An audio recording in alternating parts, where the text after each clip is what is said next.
What will happen when a shelter worker rescues a lonely cat and thinks it's just another ordinary day?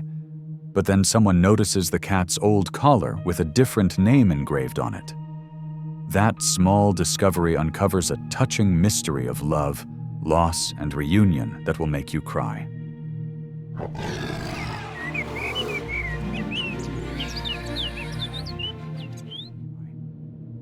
The story begins in a quiet corner of an animal shelter, a place filled with soft barks, gentle purrs, and eyes that silently hope for a new beginning. The staff there cared deeply for every animal, but among them was one cat who touched their hearts the most, a gray tabby named Leo. He sat curled up in his kennel, barely moving, softly crying as if each sound carried a piece of his sorrow. The shelter had seen many animals grieve before, but Leo's sadness felt different. It was deeper, heavier, like he carried a story no one could see. No toy or treat could lift his spirit. He refused food, turned away from comfort, and at night, his faint cries echoed through the halls. The staff whispered that Leo wasn't just missing a home, he was missing someone. He had been brought in by Laura Bennett, a kind widow mourning her husband, Richard. Through her tears, she told them Leo only trusted Richard. After Richard's death, Leo stopped responding to anyone. Laura's heart broke as she handed him over, whispering she might return one day. But the sadness in her voice told everyone that both she and Leo had lost more than they could bear. But in every shelter, there's always one person who sees what others might miss. In this shelter, it was Dr. Daniel Hayes, a gentle veterinarian who had spent years comforting broken hearts, both animal and human. He had seen pain before, but something about Leo's quiet sorrow felt different. It wasn't just grief. It was like the cat was waiting for someone who would never return. One evening, as Daniel made his rounds, he paused by Leo's kennel. The gray tabby sat in the corner, motionless, his eyes dull and distant. Daniel crouched down, speaking softly, hoping for a small reaction. That's when he noticed the collar. It looked worn and old, its metal tag nearly rubbed smooth. He leaned closer, trying to read it, but before his fingers could touch, Leo hissed sharply and backed away, trembling. Daniel froze, heart pounding. For a split second he had seen the tag clearly, and the name engraved on it wasn't the one he expected. Something wasn't right. He later called his assistant, Sophie, to tell her what he had discovered. She listened carefully, then confirmed that the woman who brought Leo in was Laura Bennett, the wife of the late Richard Bennett. Daniel hesitated for a moment before saying that the collar didn't say Bennett at all. Sophie frowned in confusion, but promised to check the shelter's paperwork again, to be sure. That night, Daniel couldn't stop thinking about the cat. The picture of Leo sitting quietly in the corner, his eyes heavy with sadness, stayed in his mind. He felt there was more to Leo's story than anyone realized. Over the next few days, he made it his mission to earn the cat's trust. Every evening, he sat by the kennel, speaking softly about his day and telling little stories about his old pets. At first, Leo ignored him, but Daniel didn't give up. Slowly, Leo began to change. He started eating again, taking small treats from Daniel's hand and watching him with quiet curiosity. Daniel felt hope stirring inside him. Then, one evening, he reached for Leo's collar again. This time, Leo didn't move. He stood still, calm, almost as if he wanted Daniel to know the truth. When Daniel lifted the tag toward the light, his heart skipped. The name engraved wasn't Bennett. It began with an E and ended in ton. Something about Leo's past wasn't what it seemed.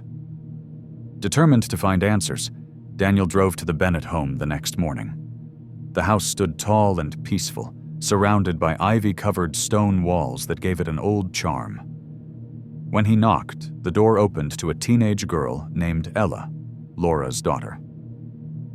Daniel gently introduced himself as the veterinarian from the shelter and explained that he had a few questions about their cat, Leo.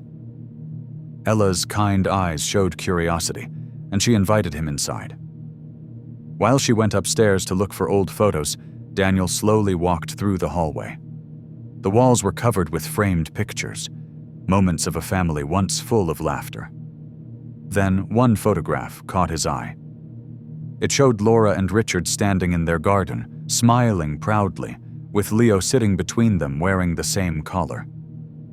Daniel leaned closer, his breath catching as he noticed something surprising. The tag on Leo's collar didn't say Bennett at all. It said Rachel Donovan. When Ella returned, Daniel showed her the photo. She nodded softly and explained that her father had found Leo years ago, injured by the roadside near Eastston. He had kept the collar, believing it was part of Leo's past. Later that evening, Daniel returned to the clinic and told Sophie and Clara what he had found. Together they searched for Rachel Donovan. There was one match, in a nearby town. Daniel decided to call her. When Rachel answered, her voice trembled slightly, as if she already sensed something important was about to be said. Daniel spoke gently, choosing his words with care. He explained how a cat, matching her old pet's description, had been rescued years ago by another family, and had now returned to the shelter. For a few moments there was silence on the line. Then Rachel's voice broke. She said she had lost her cat, Leo, 6 years earlier during a move. He had slipped out of the car at a gas station near Eastston and disappeared before she could catch him. She told Daniel how she and her family had searched for weeks, calling his name through streets and fields, putting up flyers, and asking strangers for help. But no one ever found him. Her voice grew quiet as she admitted that even after all these years, she had never stopped hoping he was alive somewhere. Daniel listened in silence, feeling the weight of her words. He could hear the love and pain in her voice, the kind that never fades with time. When he invited her to come to the shelter, she agreed without hesitation. The next morning, Rachel arrived early. Her hands trembled as she followed Daniel down the hallway, her heart pounding with every step. The shelter was filled with soft sounds, barking dogs, meowing cats, but to Rachel, everything felt distant. All she could think about was whether Leo would recognize her after all these years. When they reached the kennel, Daniel stopped and pointed gently. Inside, curled up in the corner, was a gray tabby with the same soft stripes and quiet eyes she remembered. For a moment, Rachel couldn't breathe. Leo lifted his head slowly at the sound of footsteps, his eyes meeting hers. She whispered his name, barely louder than a breath, "Leo." The sound seemed to awaken something deep inside him. His ears perked up, and a soft, rumbling purr began to rise from his chest. Slowly, he stood and took a few cautious steps toward the bars, sniffing the air as if trying to be sure this was real. Then, with a trembling body, he pressed his face against the metal, purring louder, the sound filled with years of longing. Tears streamed down Rachel's cheeks as she knelt in front of him. Her shaking hand reached for the bars, and Leo rubbed his head against her fingers, purring as if afraid to stop. In that small moment, time seemed to stand still. The shelter faded away, and it was just the two of them. Two souls who had finally found each other again. Daniel watched quietly, his heart full. He had seen many reunions in his career, but none quite like this. The connection between them was undeniable. Just as the moment began to settle, Clara appeared in the doorway, her voice soft but urgent. "Dr. Hayes," she said, "Laura Bennett is here. She wants to speak with you." Daniel nodded and stepped into the lobby, where Laura stood pale and nervous. Her eyes were red, and she looked as though she hadn't slept. "I heard about the cat," she said, her voice trembling. "I needed to know if it was the same one I brought in." Before Daniel could answer, Rachel appeared behind him, still holding a photo of Leo's collar in her hand. When Laura saw her, her expression changed. The confusion in her face turned to quiet understanding. There was no anger, only sadness and compassion. Laura took a slow breath and explained that she and her husband had found Leo injured on the roadside years ago. They hadn't known who he belonged to, but her husband, Richard, had taken to him instantly. They named him Leo and cared for him as their own. Rachel listened closely, tears filling her eyes again. She told Laura how she had lost Leo that same year and had always prayed someone kind had found him. For a moment, neither woman spoke.